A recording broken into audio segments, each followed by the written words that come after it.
April 12, 1948, just after 8:30 p.m., Harlem, New York. Albert Anastasia stepped off the curb on 125th Street without slowing his pace.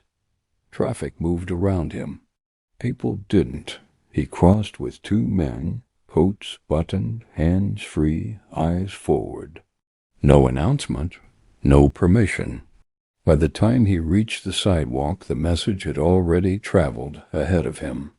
The man who controlled Brooklyn's killers had entered Harlem's core without calling first. Inside a nearby storefront, a runner lifted a phone. In the back of a club, music softened as heads turned. This wasn't an insult yet. It was a test already in motion. Anastasia did not come to negotiate territory. He came to see if it could be taken by presence alone. Bumpy Johnson did not rush to meet him. He did not send word. He let the street absorb the shock. Harlem had rules older than the commission, enforced without paperwork, remembered without signatures. Anastasia knew that. He walked anyway. By the end of the night, no shots would be fired. No body would fall. And yet, power in Harlem would shift quietly, permanently, because one man entered another man's territory and learned what control looked like when it didn't need violence to speak. Harlem before the footstep. Harlem in 1948 was not empty space waiting for stronger hands. It was organized, disciplined, and watched. Bumpy Johnson's authority was not loud, but it was complete. Numbers ran on time. Debts were settled without spectacle. Italian families earned inside Harlem because Johnson allowed it, not because they forced it. This balance had held through prison sentences, wars, and changing alliances. Anyone who walked into that structure without acknowledgement was not making a mistake. He was making a statement. By the late 1940s, Harlem no longer belonged to the men who shouted the loudest. It belonged to the men who could maintain order without drawing attention. Bumpy Johnson had learned that lesson early, and he enforced it quietly.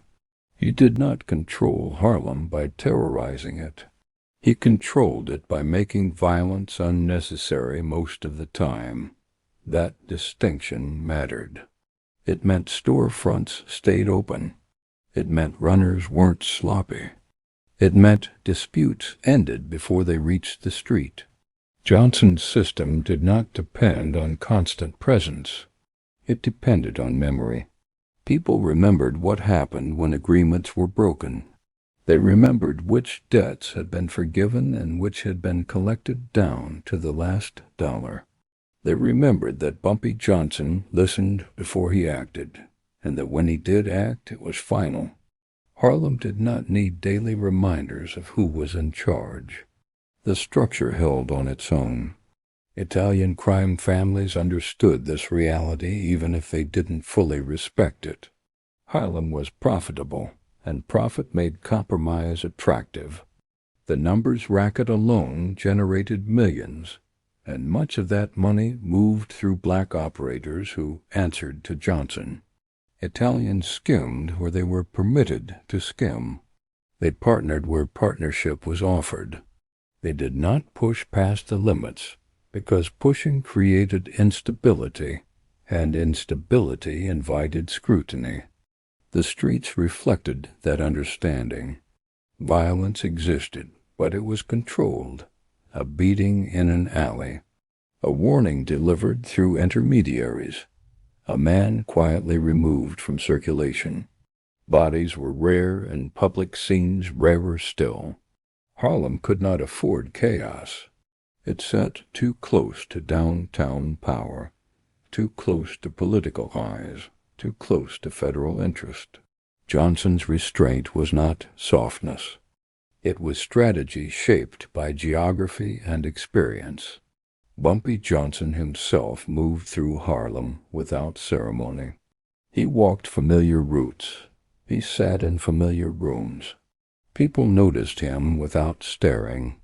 That kind of visibility came from years of consistency. He had been locked up and released. He had been challenged and answered. Each cycle reinforced the same conclusion. Harlem was not leaderless when he was gone, and it did not unravel when pressure arrived. That was the real measure of control.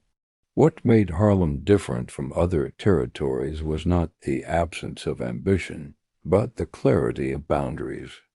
Everyone knew where Johnson's authority began and ended, and they also knew what happened when those boundaries were tested indirectly. Outsiders could earn. They could invest. They could partner, but they did not arrive unannounced. They did not assume, and they did not test limits in public. This environment created a specific kind of tension. Harlem was calm, but it was not passive. The calm came from readiness, not weakness.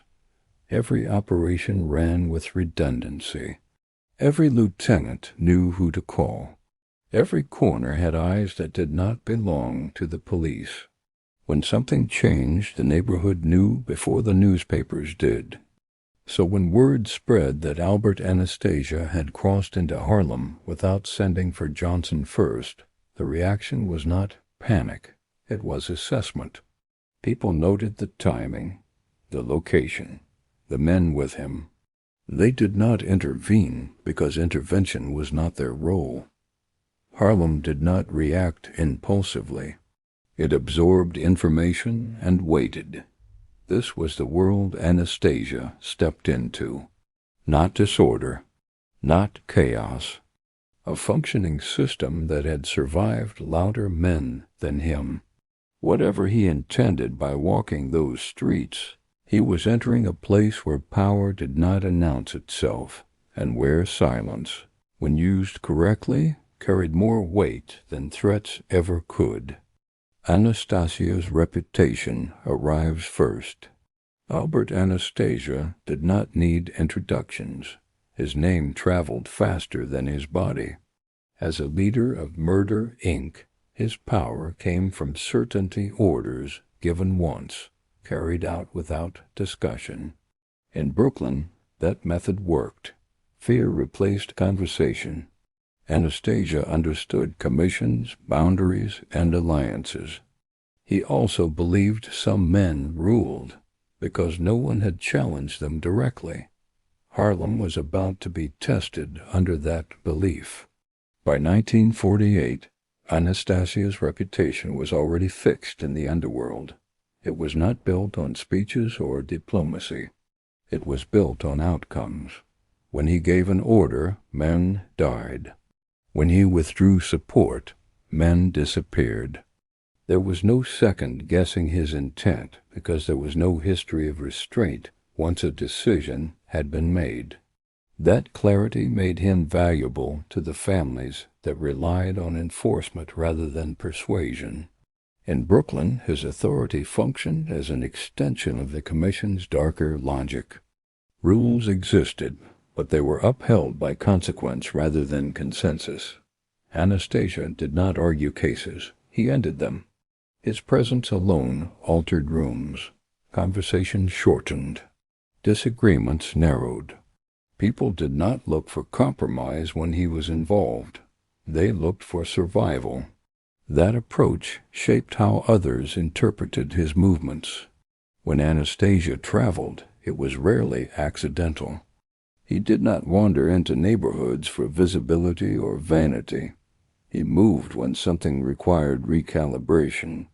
A partner needed reminding. A boundary needed redefining.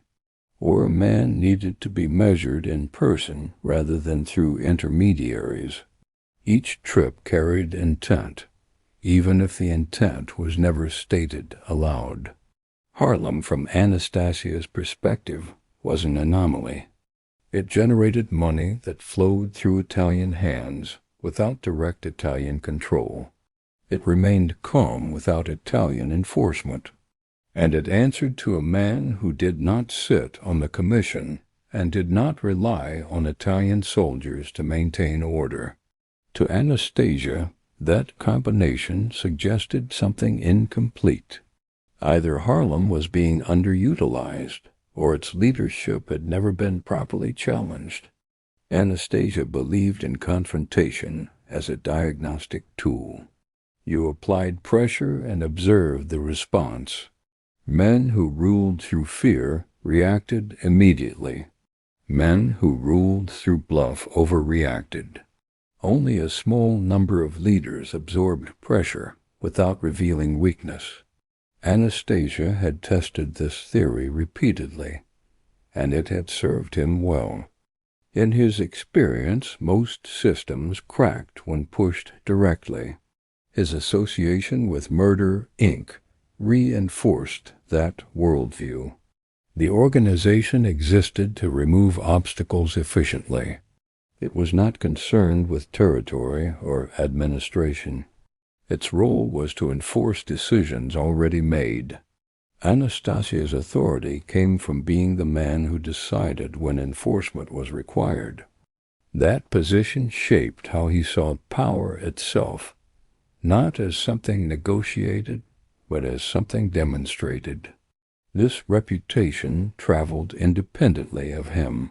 By the time Anastasia stepped toward Harlem, the stories were already there. Men remembered names attached to his orders. They remembered how quickly disputes ended once he became involved. They remembered that when he entered a situation personally, it usually meant the margin for error had disappeared. What Anastasia underestimated was how differently Harlem interpreted reputation. Fear alone did not confer legitimacy there. Harlem had seen violent men come and go. It had watched outsiders overplay their hand and retreat quietly when the consequences became inconvenient. Reputation mattered, but it was not decisive on its own. What mattered was whether that reputation could function inside an existing structure without dismantling it. Anastasia assumed his presence would force a response. That assumption was consistent with his experience elsewhere. In Brooklyn, silence in the face of his arrival would have been read as weakness. Movement would follow. Authority would be clarified through action. Harlem operated on a different rhythm. As word of his approach circulated, the neighborhood did not tense, it calibrated. Anastasia's name had arrived first, but it did not arrive unchallenged.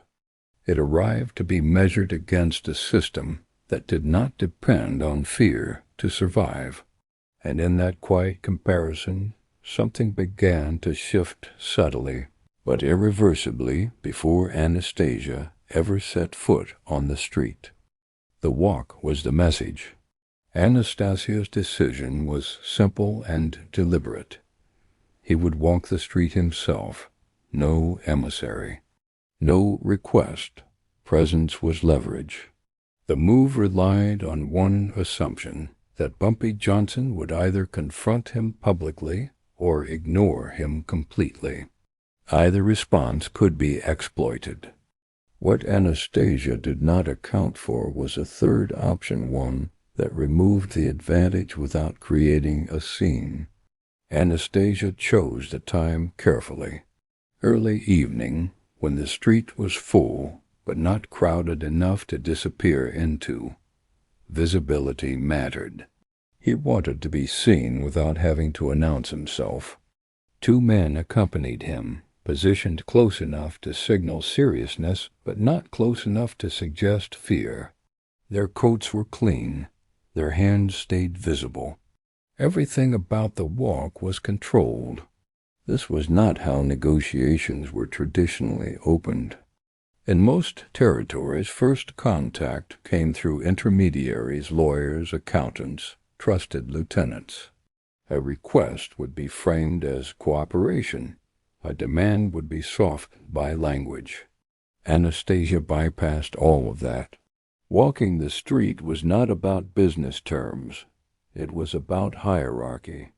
He was placing himself physically inside a system that was not his and waiting to see how it reacted. The choice carried risk. Entering another man's territory without acknowledgement stripped away procedural protection. If violence came, there would be no misunderstanding to hide behind. Anastasia accepted that risk because he believed it was asymmetric. Any public challenge would reflect poorly on Johnson. Any silence could be interpreted as submission. Either way, Anastasia expected the advantage to tilt toward him. The street noticed immediately. Conversations paused and resumed more quietly. Runners adjusted their routes. A man stepped into a doorway with no obvious purpose. None of this was accidental. Harlem did not respond emotionally. It responded mechanically. Information moved without panic. The fact that no one rushed toward Anastasia was itself a signal. This was not unguarded ground. As Anastasia moved deeper into the neighborhood, the absence of confrontation became more pronounced. No messenger arrived. No warning was issued. No visible security presence closed in. This unsettled his men more than it did him. They were used to reactions hostile or deferential. Neutrality in this context was harder to read. Anastasia understood intimidation as a form of acceleration. You forced decisions by making delay uncomfortable. But Harlem did not accelerate. It slowed. The longer he walked without interruption, the more the initiative he thought he held began to dissipate. His presence was being absorbed rather than resisted. What he could not see was the internal response. Phones were lifted briefly and set down. Names were passed quietly. Locations were noted. No orders were issued because no orders were needed yet. Bumpy Johnson did not instruct anyone to block the walk. He did not instruct anyone to greet it. He allowed it to exist. That allowance was the third option Anastasia had not anticipated. By neither confronting nor ignoring him, Johnson reframed the walk from a provocation into a data point. Anastasia was no longer forcing a reaction. He was revealing intent. And intent, once observed without pressure, could be managed. Anastasia completed the walk without incident. That fact alone would be interpreted differently depending on who told the story. Some would say he proved Harlem could not stop him. Others would say Harlem did not need to. Both interpretations carried consequences, but only one aligned with how power actually functioned there. When Anastasia stepped off the street, the message he thought he had delivered had already been altered. The walk had not drawn a line, it had exposed one, and the man who believed presence was leverage had just learned that in Harlem, presence without permission did not command reaction, it invited evaluation. Bumpy chooses stillness. Johnson heard within minutes. He finished what he was doing. He adjusted nothing. Stillness in Harlem was not hesitation. It was control. By not responding immediately, Johnson denied Anastasia the reaction he came to provoke. The street watched. If Bumpy moved, it would look like defense. If he stayed still, it would look like certainty.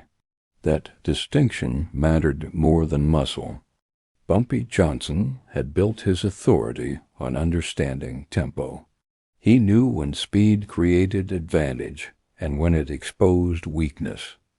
Anastasia's walk was designed to force immediacy, to demand acknowledgement, to collapse decision-making into a public moment where posture mattered more than planning.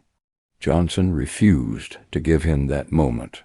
Inside Harlem, stillness had precedent. When pressure came from outside, Johnson let it settle before acting. He trusted the structure he had built to hold without constant reinforcement. That trust was visible to everyone who mattered. No runners were recalled, no doors were closed. Business continued in its usual pattern, not because there was no threat, but because panic would have been the greater one. Johnson's lieutenants understood the signal. They did not ask for instructions. They observed, they recorded, they waited. In Harlem, waiting was not passive. It was preparation without announcement. Every man knew his role if the situation escalated. That knowledge allowed them to remain still without appearing exposed. From the outside, the lack of response could be misread. Anastasia had made a career of exploiting those misreadings. In other neighborhoods, silence invited intrusion. Delay suggested indecision. Johnson's stillness was neither. It was an assertion that Anastasia's presence did not alter the balance enough to require adjustment. Johnson also understood audience. Harlem was watching, but so were others. Italian families monitored the situation closely. They wanted to know whether Harlem's autonomy was symbolic or real. A public confrontation would have answered that question poorly. Violence would have confirmed stereotypes. Submission would have confirmed vulnerability. Stillness preserved ambiguity, and ambiguity protected leverage. Privately, Johnson considered the implications. Anastasia's walk was not an accident. It signaled curiosity at minimum, ambition at worst, but curiosity could be managed. Ambition required clarity. By not reacting immediately, Johnson bought time to determine which he was dealing with. That time was valuable, and it was obtained without cost. Johnson's personal history informed the choice. He had faced louder men than Anastasia. He had survived prison without losing control of Harlem. He had returned to find his structure intact. Those experiences taught him that authority rooted in consistency outlasted authority rooted in fear. Fear demanded constant reinforcement. Consistency did not. The street responded accordingly. People noted that nothing had changed, that observation traveled faster than Anastasia's name. In Harlem, perception shaped reality. If the neighborhood believed Johnson was unbothered, then Anastasia's move lost its edge. A challenge without visible effect became just another rumor. Anastasia's men felt the absence of resistance more acutely as time passed. They expected some form of engagement, even hostility. What they encountered instead was indifference that felt deliberate. It suggested that their boss's presence had been anticipated, accounted for, and deemed manageable. By the time Anastasia completed his walk, the advantage he sought had already eroded. Johnson's stillness had reframed the event. What was meant to be a provocation became an observation exercise one in which Anastasia was being studied rather than obeyed. In Harlem, power did not rush to meet threats head-on. It let them reveal themselves. Bumpy Johnson's refusal to move was not avoidance. It was a decision that quietly asserted control over the narrative, the tempo, and the outcome before any words were exchanged. A quiet meeting, not a summons. The encounter did not happen on the sidewalk. It happened indoors, away from witnesses who mattered less than memory. Accounts differ on the exact room, but they agree on the tone. No raised voices, no threats spoken aloud. Anastasia was received, not welcomed. Johnson listened longer than expected. That, too, shifted the balance. Power that listens does not rush to prove itself. The location was chosen for function, not symbolism. It was familiar to Johnson's people and neutral enough to avoid theatrics. There were no guards lining the walls, no deliberate display of force. The absence of spectacle was intentional. This was not a confrontation staged for the street. It was an exchange meant to clarify boundaries without inviting escalation. Anastasia entered with the confidence that had served him elsewhere. He was accustomed to rooms adjusting around him. Chairs shifted. Voices softened. This room did neither. Johnson remained seated. Others remained still. No one hurried to accommodate. That restraint communicated something Anastasia could not ignore. He was present, but he was not central. Johnson allowed Anastasia to speak first. This was not deference. It was strategy. Men who came with intent revealed it quickly when given space. Anastasia spoke in measured terms: efficiency, cooperation, mutual benefit. He did not issue demands. He did not need to. His reputation carried the implication. In other contexts, that implication would have been enough. Johnson listened without interruption. He did not nod. He did not correct. He absorbed. That silence unsettled more than resistance would have. It forced Anastasia to continue explaining himself, refining his position, exposing the edges of his objective. The longer he spoke, the clearer it became that this was not an inspection of Harlem's strength, but a probe of its flexibility. When Johnson finally responded, it was with clarity rather than force. He acknowledged the existing arrangements. He outlined what worked and why it worked. Italians earned in Harlem because the system allowed it. That allowance was conditional, not permanent. It was reviewed constantly, not assumed. These were not threats. They were facts presented without emphasis. The room did not shift. No one reached for anything. The absence of physical tension made the exchange more precise. Every word carried weight because nothing distracted from it. Anastasia understood violence as a lever. In this setting, there was nothing for that lever to grip. Johnson made no attempt to impress. He did not cite past victories or alliances. He did not mention prison or survival. He focused on continuity. Harlem functioned because it avoided disruption. Anyone operating within it benefited from that stability. Anyone threatening it would be treated as a variable to be removed. The statement was calm, but its implication was fixed. Anastasia adjusted. He narrowed his language. He spoke less. The room had recalibrated around Johnson's tempo. This was not submission. It was recognition. The meeting was not about asserting dominance.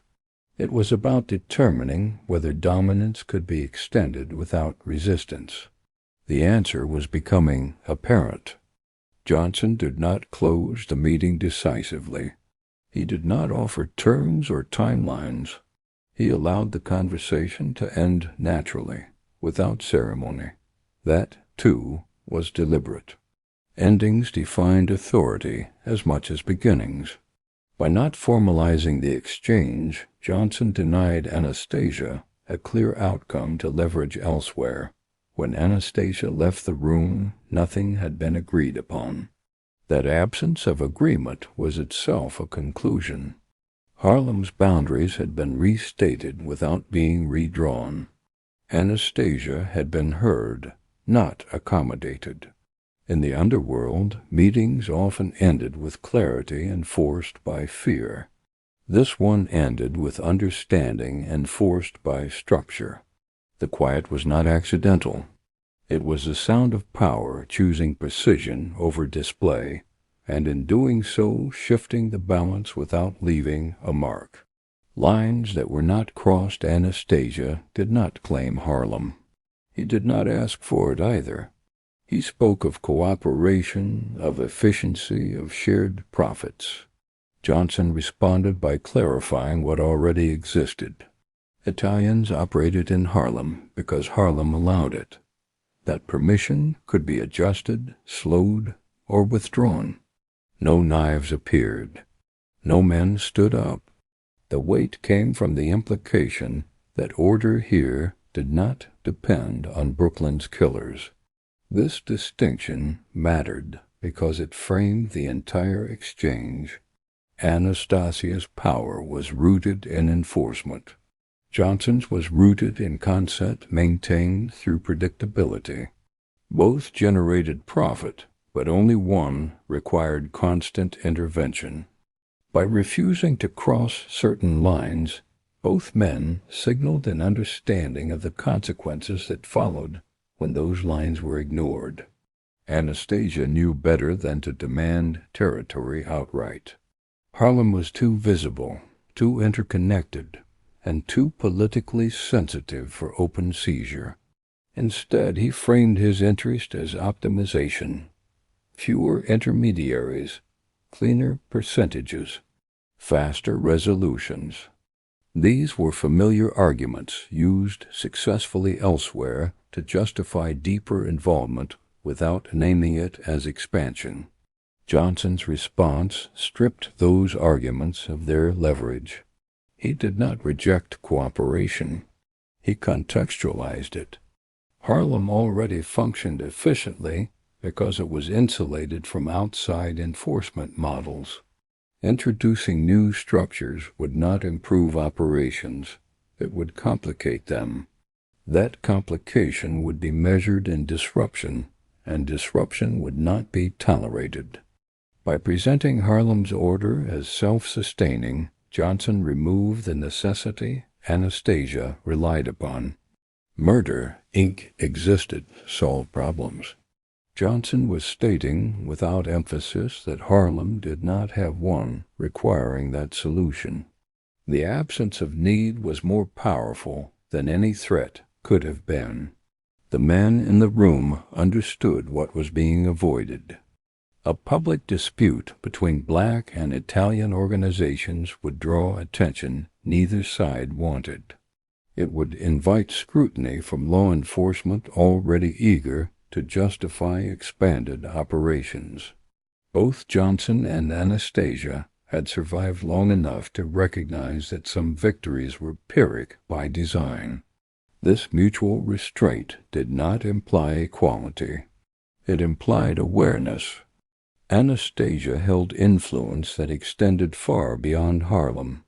Johnson held legitimacy within it that could not be imported. Each man knew that crossing certain lines would force responses that escalated beyond individual control. The unspoken agreement was simple. Italians would continue to earn under existing terms. Harlem would continue to regulate its internal affairs. No attempt would be made to redefine authority through intimidation. No attempt would be made to test enforcement through provocation. The balance would hold because destabilizing it offered no advantage. Johnson's calm articulation of these boundaries carried an implicit warning. Permission, once granted, could be revisited. Operations could slow. Access could narrow. Information could dry up. None of these actions required violence, but all of them carried consequences that accumulated over time. Anastasia understood attrition as well as he understood force. What was not said mattered as much as what was. Johnson did not mention retaliation. He did not reference alliances or future consequences. He did not threaten. By leaving those elements unstated, he made them more credible. Threats spoken aloud could be challenged. Conditions stated as fact could not. Anastasia did not push further. He recognized that the room had reached its limit. Any attempt to assert more would expose intent that could not be walked back. He had come to test boundaries, not to rupture them. The test had been answered. When the meeting moved toward its end, the absence of crossed lines became its defining feature. No one had lost face. No one had conceded ground. Yet the hierarchy within Harlem had been reaffirmed without spectacle. In the underworld, power was often measured by what a man could take. In this room it was measured by what he chose not to try. Departure without victory. When Anastasia left, he did so intact. That was not the same as winning. He had walked in to measure resistance and found none he could grab. Harlem did not flinch, but it also did not escalate. That restraint sent a clearer signal than a body ever could. Some territories were controlled by fear, others by inevitability. Anastasia was accustomed to departures that felt conclusive. A meeting ended, and something changed. A man fell out of favor. A route was closed. A hierarchy adjusted. This departure offered none of that clarity. Nothing had shifted on paper, but the absence of movement carried its own conclusion. Harlem remained unchanged, and that fact followed him out the door. The street outside looked the same as it had when he arrived. Traffic moved. Music drifted. People went about their routines. There was no visible aftermath to point to, no moment he could later reference as proof of leverage gained. For a man whose authority was reinforced through reaction, this lack of response was disorienting. Anastasia understood escalation. He knew how to force it, but escalation here would have required crossing lines that had just been clarified. Any violent act would have reframed the encounter entirely, turning a controlled probe into an open conflict. That conflict would not be isolated to Harlem. It would ripple outward, drawing attention from allies and enemies alike. His men sensed the ambiguity as well.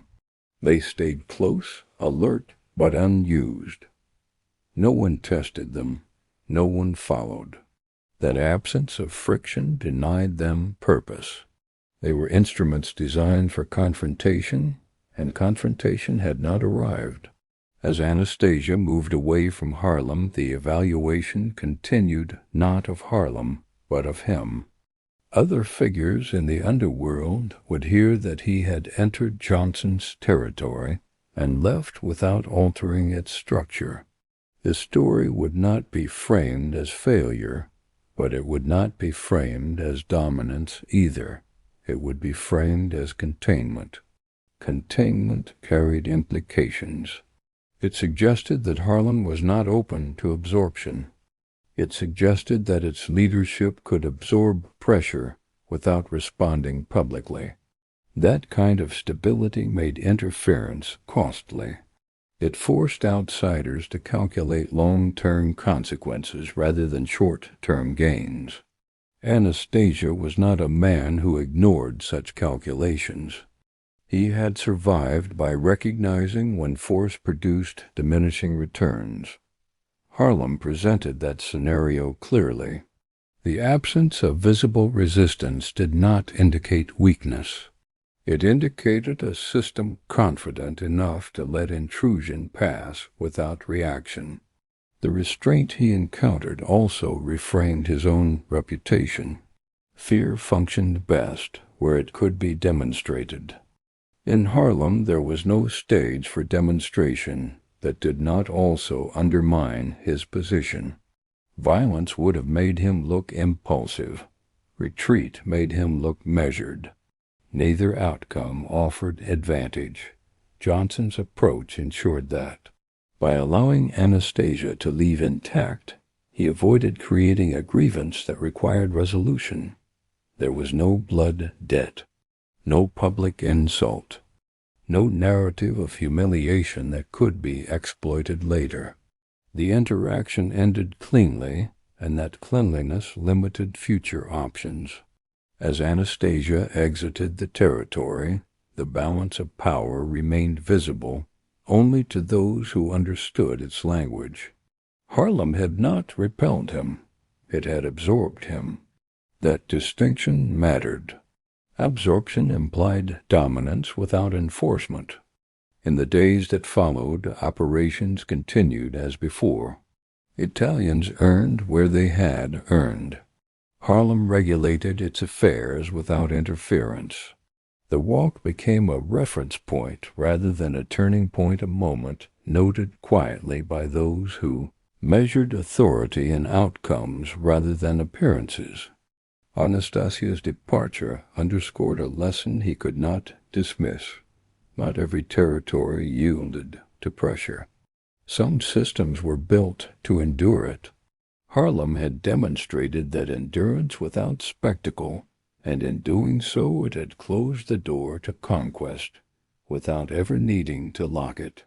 What Harlem learned that night, by morning the story had settled into its final shape. Anastasia had come and gone.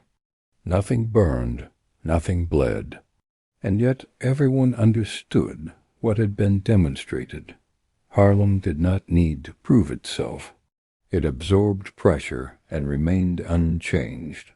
Bumpy Johnson's authority hardened without spectacle. From that night forward, cooperation continued, but absorption was no longer imagined. The lesson was not delivered through rumor or exaggeration. It was delivered through absence. No retaliatory violence followed. No new rules were announced. The machinery that ran Harlem simply kept moving, and that continuity became the message. Stability in this context was not passive. It was earned and maintained through discipline. Inside Harlem, the effect was immediate but understated. Runners carried on with renewed confidence. Lieutenants adjusted nothing because nothing needed adjusting. The system had been tested by proximity to external power and had not yielded. That knowledge mattered more than any verbal reassurance Johnson could have given. Bumpy Johnson did not gather his people to explain what had happened. He did not frame the encounter as a victory. He allowed understanding to spread on its own. In Harlem, authority that required explanation was already eroding. Authority that required none became permanent. The Italian families took note as well. Anastasia's return without incident was not interpreted as weakness on his part, but it clarified limits. Harlem was not an open market for enforcement-based expansion. It was a negotiated space governed by internal legitimacy. That distinction influenced how future business was conducted, not just in Harlem, but in other territories where similar dynamics existed. For Johnson, the night reinforced a principle he had lived by since his earliest days. Violence was a tool, not a foundation. Foundations built on fear cracked under sustained pressure. Foundations built on predictability held. Harlem's calm after Anastasia's visit confirmed that this structure was sound. The absence of escalation also prevented myth from overtaking reality. No exaggerated tales of defiance circulated. No dramatic confrontations were invented. The story remained plain. Anastasia walked, met, and left. That plainness kept it credible. Credible stories traveled further and lasted longer. Within the underworld, the event became a reference rather than a legend. It was cited quietly when discussions of territory arose. It shaped assumptions without needing retelling. Men adjusted their expectations of Harlem not because of a show of force, but because of what had not happened when force could have been used. Johnson's authority shifted subtly in response. It did not expand outward. It consolidated inward. Harlem's internal cohesion strengthened because its leadership had demonstrated restraint under scrutiny. That restraint signaled maturity, not vulnerability. The night also clarified something about power itself. Dominance did not always announce itself through action. Sometimes it was revealed through the absence of reaction.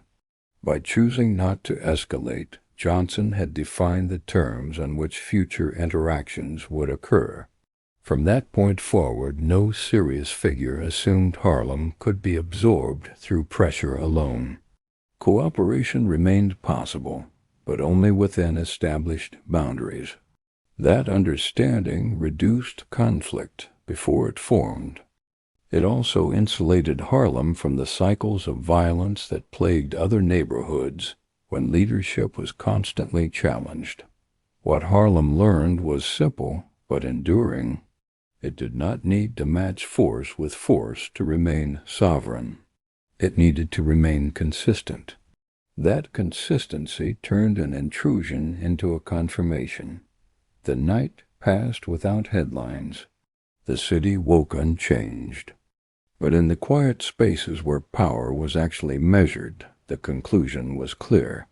Harlem had been tested by one of the most feared men in the underworld, and it had not moved.